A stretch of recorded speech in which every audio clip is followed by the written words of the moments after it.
Hola, puede que estés en la cola del súper, mirando el techo, esperando ver ectoplasmas, en una barbacoa en la que nadie te habla, o pedaleando bajo un aguacero. Si estás ahí, te doy la bienvenida a la Rapacalia, un espacio de medios modestos, casi absurdo, y sin temática definida, pero con una única y firme intención: que olvides tu soledad mientras escuchas las cosas que salen de mi cabeza. A cambio, te he preparado café y pastel de zanahoria. Afuera hace un tiempo terrible y solo faltas tú. Vamos allá. Hola, ¿qué tal? ¿Cómo estáis?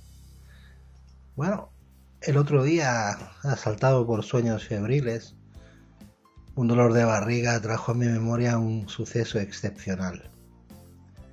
Sucedió durante mi primer día en la universidad. Recuerdo llegar pronto al aula, preguntar si no me había equivocado de carrera o de lo que fuera, y tras comprobar que los horarios coincidían y todo eso, descubrí con gran gusto que era el primero. No había nadie más en aquella clase. Entonces vi la pizarra. Fue una tentación y podría haber escrito cualquier cosa. Una máxima latina, una pedantería, una fórmula matemática o alguna obscenidad. Nadie lo habría sabido. Pero escribí lo primero que me pasó por la cabeza, en el centro de la pizarra, y eso fue: Alf vive. Después salí del aula y esperé sentado en un banco de piedra, observando a unos pajaritos comerse una mandarina. Gente entrando en el aula, yo esperando, deseando que mi tontería pasara inadvertida, que nadie la borrara. Así que entré y busqué un asiento junto a los que serían desde entonces mis amigos. Y fingiendo de una forma patética, al estilo de Mr. Bean, señalé a la pizarra mientras cabeceaba, ¿no? Reprobando esa barbaridad, mi propia barbaridad. Pero entonces entró el profesor, nos echó una ojeada entre divertido y contrito, y después descubrió esa mirada, por cierto, esa mirada que yo he llegado a desarrollar, y después descubrió esa frase absurda en su pizarra, en sus dominios. Pero guardó la compostura y la leyó para sí mismo, murmurando como si pudiera comprender un sentido oculto en esas dos palabras. Abrió los ojos y arqueó las cejas, y comenzó la clase. Esa frase estuvo durante un año en la pizarra, para mi asombro y mi vergüenza. El profesor rodeaba la frase y seguía anotando su temario, esquivando esa verdad inefable: que Alf vivía, si no en alguna parte, al menos en esa pizarra. Si por algún descuido el mensaje era parcialmente borrado, alguien lo restituía, a veces incluso la gente del servicio de limpieza o los propios profesores. Recuerdo que en una ocasión un chico se atribuyó la hazaña en la cafetería y todos le reímos la gracia. Solo yo y Alf, y más tarde ese profesor, fuimos los guardianes de tal secreto. En algún sitio, dentro de un cajón o en el disco duro de algún jefazo del mass media, el bueno de Alf todavía quiere hacer reír a los demás y comerse a tu gato. Y quizás fuera por eso que mi payasada perduró en la pizarra, porque en el fondo lo echábamos de menos. Pero si no sabes quién es Alf, pues aquí va un poco de información, más o menos contrastada, pero ya sabes, esto es la Rapacalia y ya sabes a qué has venido. No digo. Alf es una serie de comedia televisiva estadounidense que se emitió originalmente desde 1986 hasta 1990. Está compuesta por 102 capítulos. Fue creada por Paul Fusco y Tom Pratchett. Y la serie sigue las aventuras de un alienígena peludo y carismático llamado Gordon Shumway, apodado por temas de simplicidad Alf, acrónimo de Alien Life Force, quien aterriza a la Tierra tras escapar de la destrucción de su planeta natal, Melmac. Esto es una recopilación exclusiva que os proporciono para vosotros, seguidores de la Rapacalia, sobre el planeta Melmac. Tenía que ver la serie y investigar aquí y allá esos datos que Alf va soltando como cuentagotas. Así que ahí va. El planeta Melmac es el hogar de este carismático extraterrestre. Y bueno, es un mundo vibrante y peculiar, definido así por el propio Alf. Aunque la serie detalles limitados sobre este planeta que he tenido que apuntar meticulosamente, se revelan algunas características distintivas de Melmac. Por ejemplo, que es un mundo altamente avanzado tecnológicamente y con una sociedad desarrollada y una cultura única. Su civilización es conocida por haber alcanzado un nivel muy avanzado en campos como la ciencia y la ingeniería. Sin embargo, esta progresión no ha eliminado el sentido del humor y la extravagancia en la vida diaria de los melmacianos. Hay que tener en cuenta que Alf no es representativo de todo lo que yo os he dicho antes. No era ni un científico, ni un ingeniero, ni siquiera era alguien, ni era ni siquiera un erudito. Era un melmaciano normal y corriente, como podríamos ser tú y yo si nuestro planeta explotara y tuviéramos que irnos a otro lugar, que va a ser que no. Pero si fuéramos a otro planeta, tuviéramos la suerte que tuvo Alf, en ese sentido, no en otros, pues seríamos gente normal, ¿no? El paisaje de Melmac es diverso y colorido.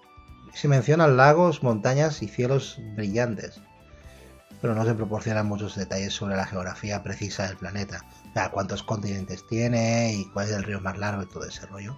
Pero se insinúa que podría haber tenido una variedad de entornos, desde ciudades metropolitanas hasta áreas más naturales y salvajes. La cultura melmaciana se caracteriza por su comida peculiar y sus tradiciones únicas. La comida favorita de Alf, por ejemplo, incluye platos extravagantes como las catitas, que son pequeñas bolitas de carne de gato. En fin, por si no lo sabéis, la gastronomía de Melmac en general se basa en la comida de comerse a los gatos. Es bastante bizarra y poco convencional para nuestros estándares. Es decir, no comemos gatos, pero bueno. Se comen liebres y se comen... No sé si se comen gatos en algún país, como delicatessen, pero si se hace ya me informaréis. Pero bueno, además se mencionan ciertos elementos culturales como la música, pobres gatos, como la música, el arte y la forma de entretenimiento en Melmac, aunque bueno, pues no se entra mucho más, no se dice quién es el mayor artista o deportista, aunque se menciona un deporte. Una de las características más llamativas de Melmac es su inminente destrucción. Se dice que el planeta fue destruido en una explosión debido a un desastre natural, pero luego en la película se dice que es un desastre nuclear. Así que, bueno, quedaos con la parte que queráis, obligando a Alf a emprender un viaje solitario por el espacio antes de llegar a la Tierra.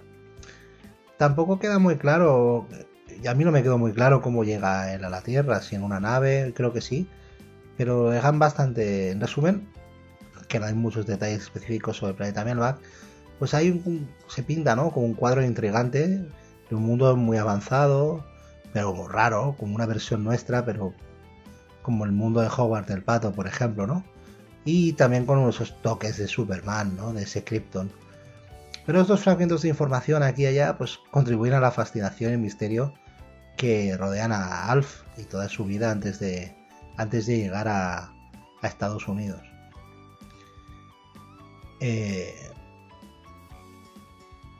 personaje principal de Alf es manipulado, esto es muy interesante, es manipulado a través de una marioneta y fue interpretado por Paul Fusco, quien también prestó su voz al personaje. Era un ventríloco y pues, se movía a lo largo de todo el set con la parte inferior, ¿no? O sea, la parte inferior era como un set en el que él se podía meter. Ya luego lo explico. Y ya los estrella en el garaje, pues decía, los estrella en el garaje familiar de la familia Turner, compuesta por Willie, interpretado por Max Wright, Kate, interpretada por Anne Shedden, O'Lynn, interpretada por Andrea Elson, y Brian, que era el pequeñín de la familia, interpretado por Benji Gregory. Y como os decía, pues toda la historieta va sobre cómo Alf se adapta a la vida de la Tierra y ocultándose pues, ocultándose su presencia, ¿no? A los demás mientras intenta encontrar una manera de reparar su nave espacial y regresar a Melmac, que no va a ser que no, porque él hasta cierto punto no sabe qué ha pasado con su planeta. Él tiene la esperanza de que... Pero luego parece ser que en posteriores informaciones se declaró que había un nuevo Melmac, un planeta, que habían sobrevivido más melmacianos, a los Superman o a los Bola de Dragon Ball. Esta comedia no ganó ningún premio Emmy, pero como era de esperar, pues hubo muchas travesuras detrás de escena, y en el mundo actual, si hiciera un programa como este, pues que crearía una versión generada por computadora de Alf. Pero en los años 80, pues ya sabéis, todos aquellos personajes eran en su mayoría marionetas. Tampoco creo que hicieran un show como un programa como Alf ahora mismo, porque había muchos puntos que rozaban lo políticamente incorrecto, y aparte porque toda la primera temporada Alf bebía cerveza. Luego se dieron cuenta de que aquella serie, porque era un adulto, era un peluche, parecía una cosa para niños, pero en realidad era inicialmente como Los Simpsons, ¿no? Que eran unos dibujos que estaban enfocados en los adultos y que, bueno, por algún azar los niños los empezaron a ver y les parecieron graciosos, como esos padres que llevaban a sus hijos a ver la película de South Park pensando que eran de dibujos.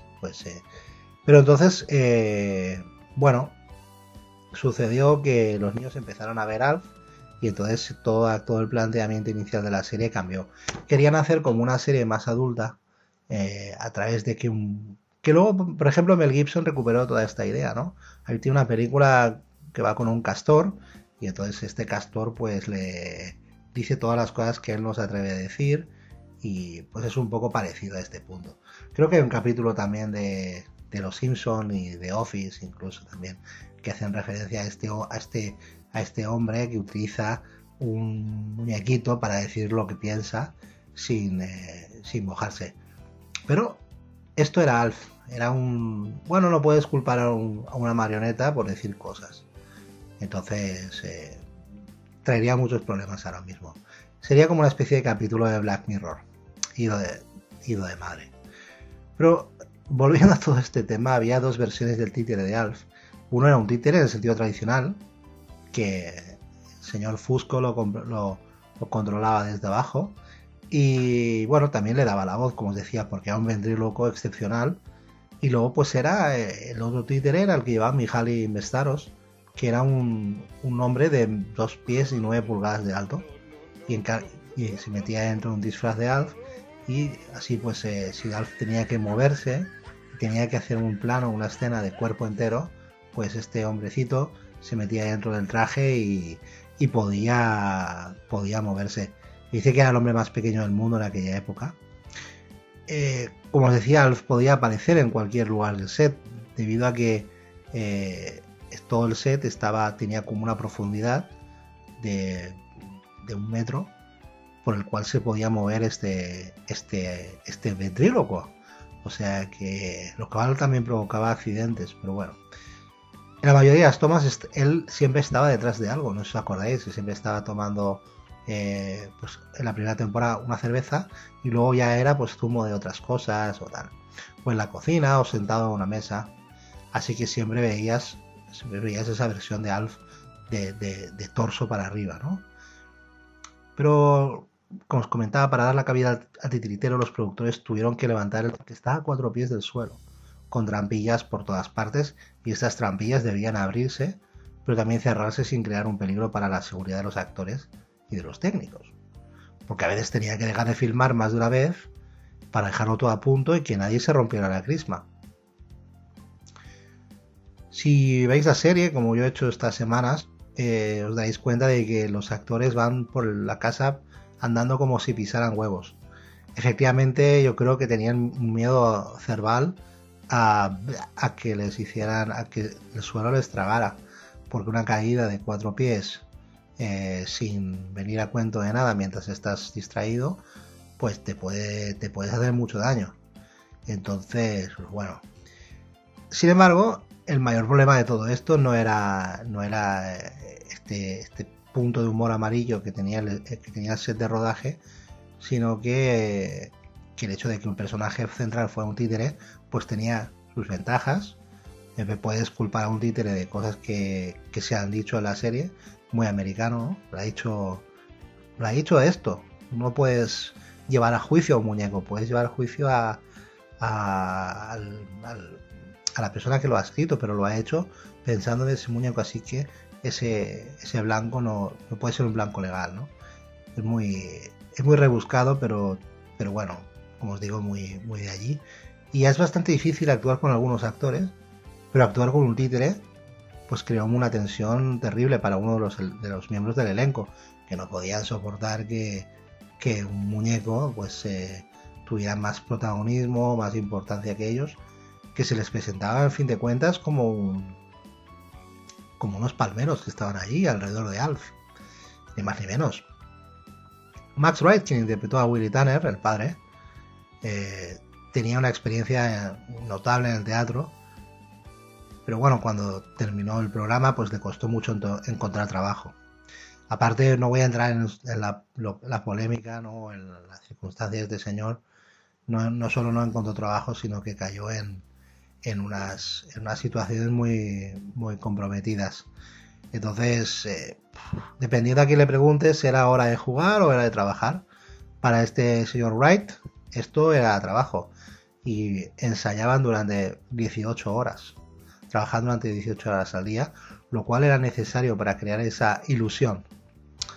Él lo calificaba como la ilusión. Bueno, pues si tienes trabajo, los sets duran 18 horas, tienes que estar ahí 18 horas de tu día allí, casi durmiendo a veces cuando puedes, entre sets, entre rodajes, entre escenas, pues no creo que fuera una gran vida.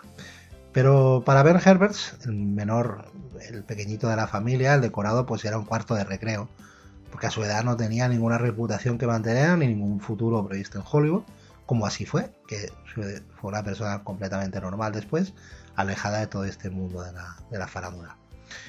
El personaje de Alf pues se caracteriza por su humor sarcástico, ácido, su afición por comer gatos, aunque en realidad nunca se muestra comiendo uno en la pantalla, pero sí lo hace en la serie. No se puede comer el gato de la familia Tanner, porque lo van pillando de vez en cuando, pero ojo, intentarlo lo intenta. Y luego pues también tiene su curiosidad, ¿no? Por la cultura terrestre, este choque cultural que él siente, experimenta todos los días, y que la gente que vivimos fuera pues podemos sentirnos bastante identificados con Alf, por todos esos problemas culturales y por todas esas malentendidos y por toda esa, y sobre todo porque Alf ya no tiene un planeta al que volver y ese mundo ya no existe. Sí, en Melmac, ya bueno, pero en Melmac estás aquí ahora, amigo, y aquí se hacen las cosas así, te guste o no. Entonces, a lo largo de la serie, pues Alf se mete en situaciones cómicas, dramáticas también, debido a su naturaleza extravagante y a su falta de comprensión de las costumbres humanas. Falta de comprensión y falta de ganas también de comprender, que eso también es una experiencia compartida. Al mismo tiempo que crea lazos afectivos con la familia Tanner. Son una familia base, una familia vanilla, americana, y entonces pues bueno, él les enseña cosas. Yo creo que les enseña más él a ellos que ellos a él. Ellos lo quieren como civilizar, ¿no? Pero él ya está bastante civilizado porque viene de una especie de universo paralelo, humano, o sea, tiene muchas cosas humanas, de hecho habla inglés. Entonces, claro, hay muchos, eso ya se lo tienen que ahorrar. El problema idiomático no está en la serie, eso está bastante.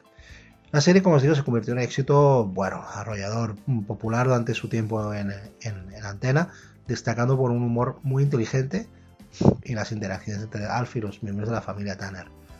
Además de los episodios centrados en la convivencia de la casa, pues Alf exploró temas como la amistad, la familia, el concepto, la tolerancia y el choque cultural entre diferentes especies.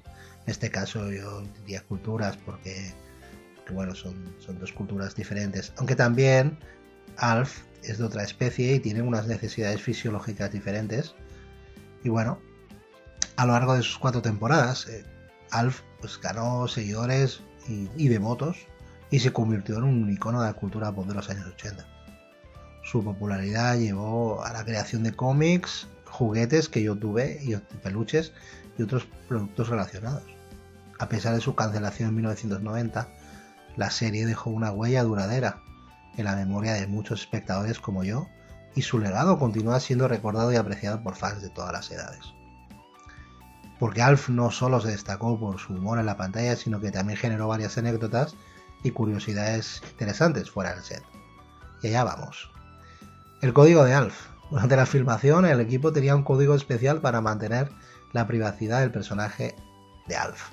Cuando alguien ajeno al rodaje se acercaba, el equipo gritaba ¡Código rojo! Y todos debían cubrir a Alf con una sábana para ocultar su apariencia y mantener el misterio. Pues vale. El uso de la marioneta de Paul Fusco, creador y manipulador de Alf, llevaba la marioneta en todo momento durante el rodaje, incluso durante las escenas donde Alf no estaba presente. Fusco se mantenía detrás de cámaras con la marioneta para ayudar a los actores a interactuar adecuadamente, aportando las reacciones y movimientos necesarios. Y recordemos de nuevo el dato de que estaban 18 horas al día de rodaje. El enigma del gato Lucky, aunque Alf tenía una marcada predilección por los gatos y frecuentemente hacía comentarios sobre comérselos, nunca se muestra comiendo uno en la pantalla, como os comentaba. Aunque esto se debió a la preocupación de los creadores de la serie por el impacto negativo que podía tener en la audiencia. Sin embargo, sí se insinuaba que Alf tenía un interés desmesurado por el gato de la familia Tanner, Loki, que no, como os decía, no se come, pero se come a otros.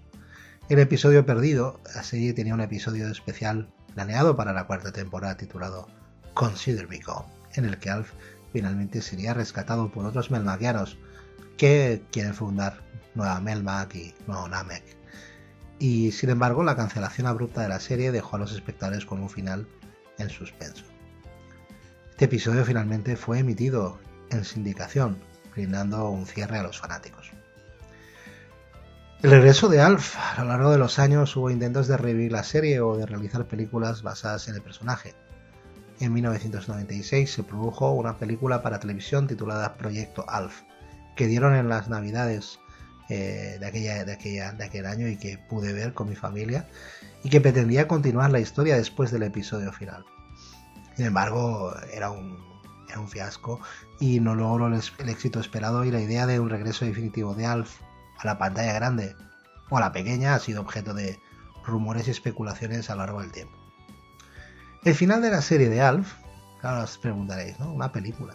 Fue uno de los momentos más sorprendentes y a la vez más desconcertantes para mí, porque el episodio final, titulado Consider Me Gone, emitido en marzo del 1990, me dejó un suspenso enorme y una sensación de incredulidad, porque el final es abrupto. En este episodio, Alf, que finalmente hace contacto con otros melmacianos, bueno, menos mal que había más pobres, que están dispuestos a rescatarlo de la Tierra. Sin embargo, en el camino hacia la reunión, Alf es capturado por el gobierno estadounidense, dejando a la familia Tanner devastada por su repentina partida. Por el gobierno, que son unos hombres de negro, eso es muy interesante, ¿eh? Este cliffhanger de Pasu Katamoli dejó a los espectadores perplejos, ya que la serie fue cancelada después de este episodio sin dar un cierre adecuado a la historia. Lo peor que le puede pasar a una serie. La incertidumbre sobre el destino de Alf y su posible regreso a Melmac dejó a todos los espectadores con un sentimiento de insatisfacción, por decir poco. Las reacciones ante este final fueron variadas. Muchos seguidores, muchos fanáticos expresaron su frustración y descontento por el final abierto, ya que quedaron sin respuestas sobre el destino final de Alf, y la cancelación repentina de la serie dejó un vacío en la trama que nunca fue resuelto adecuadamente. Con el paso del tiempo, todos los seguidores de Alf continuaron expresando su deseo de conocer el destino del entrañable extraterrestre. Yo y mi hermano, por ejemplo, nos inventamos un final alternativo en nuestras mentes y nos consoló, la verdad. Pero bueno, hay gente que no tuvo esta consolación filosófica y se organizaron campañas y peticiones para exigir un cierre apropiado para la serie. Esto condujo años después a la emisión del telefilme Project Alf en 1996, que pretendía dar continuidad a la historia y resolver algunas incógnitas. Como os he dicho, pues fue una porquería. En resumen, el final de Alf desató un montón de emociones encontradas y bueno, no acabaron de circular. El tema es que ninguno de los personajes originales del elenco de los 80 quiso participar en esta película, y aparecía este señor Fusco con su muñeco. También había, bueno, no aparecía ni siquiera pues el hombre que podía manejar a Alf con un disfraz. Pues bueno, estaba este señor, el señor Fusco, creador, también Pratchett ahí.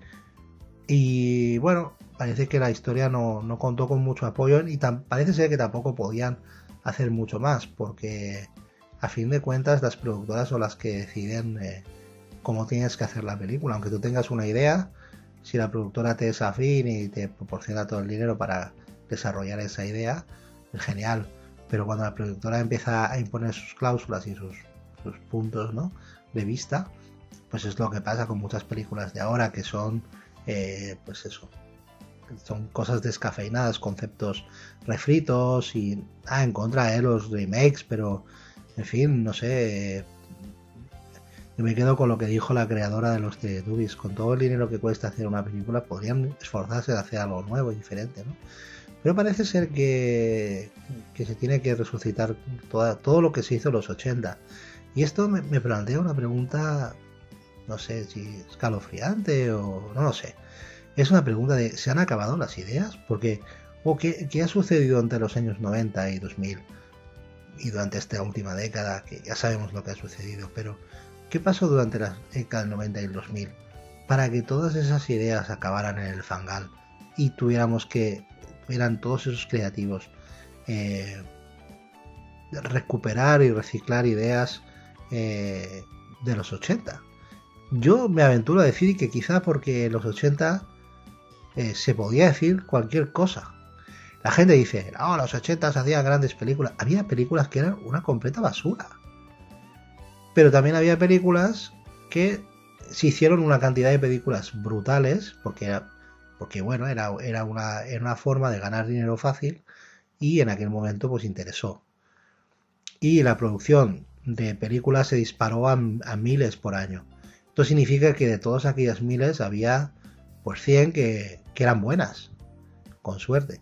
Incluso algunas películas que en aquella época fueron consideradas malas o nefastas, se han vuelto clásicos con los años. Esto ha sucedido mucho. Películas que se han vuelto pues auténticos pepinos. Es que es un... Y bueno, pero aquel hombre en el 85 se arruinó y tuvo que vender su casa o a su perro, porque la película no... Bueno, pero ahora hoy qué gran película, ¿eh? Vamos a hacer un remake. Ya, pero en aquellas... Pero muchas películas pasaron sin pena ni gloria, y otras pues se convirtieron en clásicos por derecho propio. Pero volviendo a la idea principal, es como reflexión, ¿no? ¿Qué hacía los 80 tan especiales? Y quizá era porque la gente podía decir lo primero que le pasaba por la cabeza, o porque a las productoras no les preocupaba especialmente.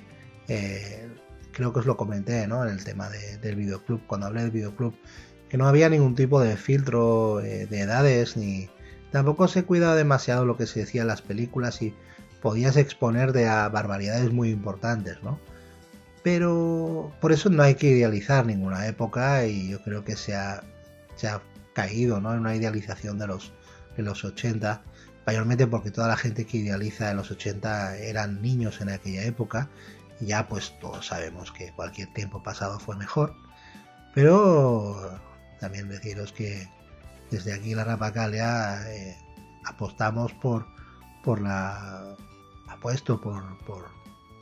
no hacer de la nostalgia el motor que guía la vida de la gente, sino que la nostalgia puede ser algo interesante para recordar y para construir, pero no para anclarse. Que lo que estoy viendo últimamente, todas estas plataformas de creación de contenidos, de series y tal, es que son refritos de cosas. En fin, ya me estoy repitiendo, pero ya me entendéis por dónde voy. Alf vive, y tengo que darle las gracias a Alf porque recordaba, a diferencia de muchas cosas que he revisitado en la edad adulta de aquellos años, Alf no me ha decepcionado. Tenía un momento entrañable, tiene muchos momentos entrañables, y sobre todo, pues como os digo, él es un inmigrante espacial y como inmigrante pues también puedo entender muchas de las cosas que le pasan en un mundo anglosajón. Entonces Alf y yo tenemos como un lazo kármico. No nos mueven las mismas cosas, ni somos igual de ácidos, ni de... Pero sí que pude entender muchas cosas que como niño pues no podía apreciar. Y que ahora sí. Así que yo creo que Alf tiene diferentes lecturas disfrutables para todos. Y que tiene un poquito de su humor gamberro y traviesito que hace tanta falta ahora en esta época, creo yo, en la que todo se toma demasiado en serio. No en vano, pero bueno, los 80 tenían algo bueno, que pues es algo que tendríamos que reflexionar en ese bus mirando el paisaje o mirando el techo. Y sin más, os dejo con la canción que he compuesto para Alf. Un abrazo.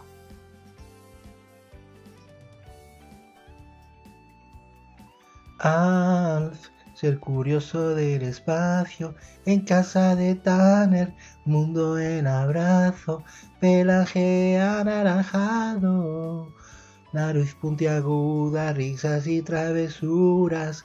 Alf, brillo singular, risas, amor sin par. En la tierra, placer hallarás, Alf siempre aquí estará. Con la familia Tanner, Alf tiene su hogar, aventuras juntos y amistad, casi diversión y lecciones con emoción. Oh, Alf, voy a parar de delirar. Sí, ya voy, vale. Sí. Bueno, hasta luego. Y hasta aquí el tiempo de hoy, pero espero verte pronto de nuevo. Si en esas noches largas, si mientras paseas por una playa hermosa te apetece escucharme, aquí me encontrarás. Te guardo el sofá y no hace falta que avises, habrá pastel.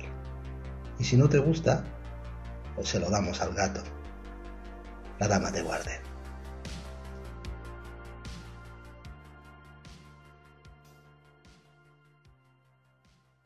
El robot se llama Emilio, es un tipo muy listo. Tu desayuno, papá. Tu desayuno, papá. Radiocontrol, luces, distorsionador con 3 voces, manos prensiles y mochila. Sorpresa. Emilio te obedece como un verdadero robot. Tu refresco. ¡Robot Emilio! ¡Felicidades! Hola, soy el robot Emilio. Espero que estéis bien. Yo me he despertado en un container tras más de 20 años desactivado. ¿Quién ha ganado la guerra? Os envío saludos a todos y os deseo feliz cumpleaños. Tu desayuno, papá.